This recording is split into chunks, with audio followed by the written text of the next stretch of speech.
Assalamualaikum warahmatullahi wabarakatuh. Oke, kami dari kelompok 2 akan mempresentasikan proyek kami yang berjudul monitoring hidrokarbon menggunakan ESP32 yang bisa dimonitoring secara real time menggunakan web. Berikut merupakan penjelasan dari alat ini. Secara ringkas, alat ini nantinya akan berguna untuk mendeteksi atau juga memonitoring nilai-nilai hidrokarbon yang ada di lingkungan sekitar. Nantinya, alat yang sudah kita buat ini, data-datanya akan dimasukkan ke dalam web Firebase dan nantinya Firebase ini akan ditampilkan ke dalam dashboard. Baik, berikutnya merupakan penjelasan dari komponen-komponen alat ini. Untuk yang pertama, ini merupakan ESP32 sebagai pusat pengendali sistem yang membaca data diri seluruh sensor, memproses informasi, kemudian menampilkan hasilnya ke OLED. Untuk yang kedua merupakan sensor gas MG135 sebagai sensor CO2 yang mana fungsinya sebagai sensor mendeteksi gas berbahaya seperti karbon dioksida serta kualitas udara umum. Nilainya diproses oleh ESP32 menentukan kadar polutan udara. Untuk selanjutnya merupakan sensor gas MG2 yang mana untuk fungsinya mendeteksi gas yang mudah terbakar seperti metana, LPG atau hidrogen. Untuk selanjutnya merupakan sensor MG7 untuk fungsinya digunakan untuk mendeteksi gas beracun seperti karbon monoksida atau amonia, dan untuk data hasil pengukurannya dikirim ke ESP32 sebagai analisis apakah kualitas udara dalam kondisi aman atau berbahaya. Untuk yang kelima merupakan OLED display yang mana fungsinya menampilkan hasil pembacaan sensor secara langsung seperti kadar CO2, CO, suhu, status, alarm, atau informasi lingkungan. Untuk pengoperasian alat ini, untuk yang pertama disambungkan kabel USB ke laptop, ditunggu pada OLED-nya sampai menunjukkan tulisan ready. Apabila sudah muncul ready, berarti alat sudah siap untuk digunakan. Oke, selanjutnya dikarenakan kelompok kami menggunakan 3 sensor, maka dibutuhkan tahap kalibrasi. Pada tahap kalibrasi, terutama pada sensor 135 dan 1 MQ7 dan MQ2 membutuhkan kurva karakteristik dari tiap-tiap masing-masing sensornya. Dari kurva karakteristik ini diketahui nilai-nilai sensitivitas dari tiap-tiap masing-masing sensornya itu dalam mengukur polutan-polutan yang terukur. Terutama pada MQ135, maka kurva karakteristik yang diambil mengikuti garis hijau berikut ini, yaitu di mana MQ135 ini digunakan untuk mengukur kandungan NH3, sedangkan pada MQ7 digunakan untuk pengukuran kandungan CH4 yang berada pada garis karakteristik warna hijau berikut ini, dan MQ2 sendiri digunakan pada pengukuran gas CO2. Lalu untuk persamaan yang digunakan yaitu PVM sama dengan A dikalikan dengan RS per R0 dipangkatkan dengan nilai B. Dari kurva karakteristik tiap-tiap sensor dan persamaan tersebut, maka dapat dimasukkan ke dalam kode sebagai berikut untuk dilakukan proses kalibrasi dari masing-masing sensor sebelum dioperasikan untuk pengukuran polutan secara real time. Selanjutnya di sini saya akan menjelaskan kode yang dipakai untuk menjalankan sistem ini.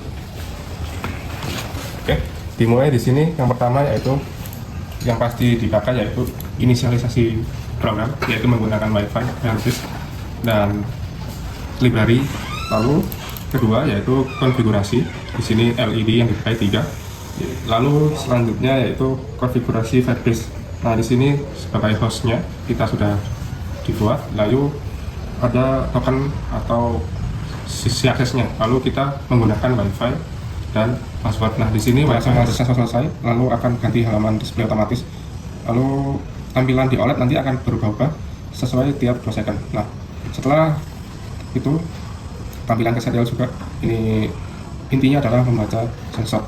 Ini sensor-sensornya. Nah, setelah semuanya selesai, yang paling penting di sini adalah mengirim data yang sudah dibaca, diukur tadi, diolah, lalu dikirimkan ke Firebase JSON. Nah, di sini merupakan inisialisasi dari programnya.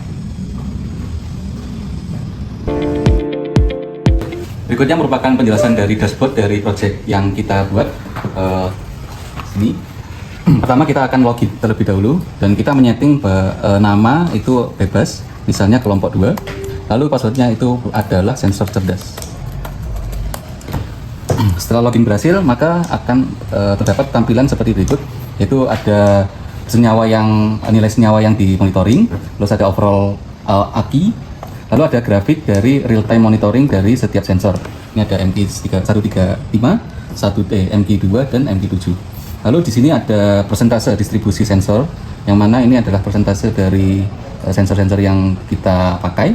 Lalu ada detail sensor, data detailnya sensor yaitu merupakan voltage-nya.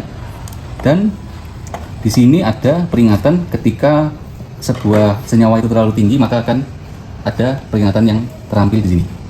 Dan ini adalah merupakan aktif sensornya berapa, total aktif sensor, lalu ADC reading, lalu overall status dan sistem update yang tertera di sini.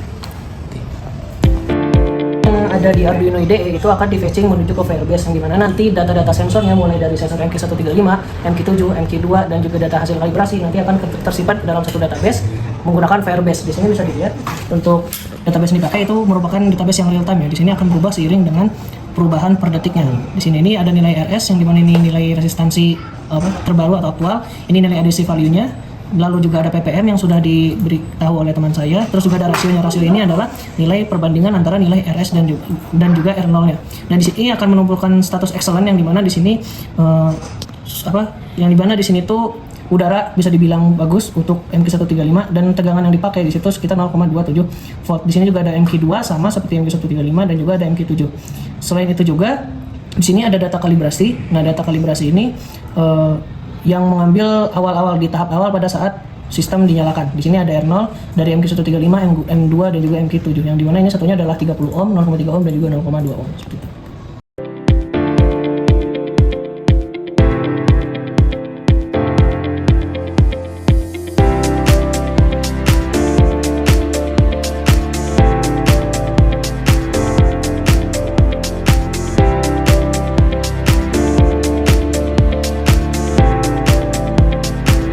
Demikian penjelasan dari kelompok kami. Kurang lebihnya mohon maaf.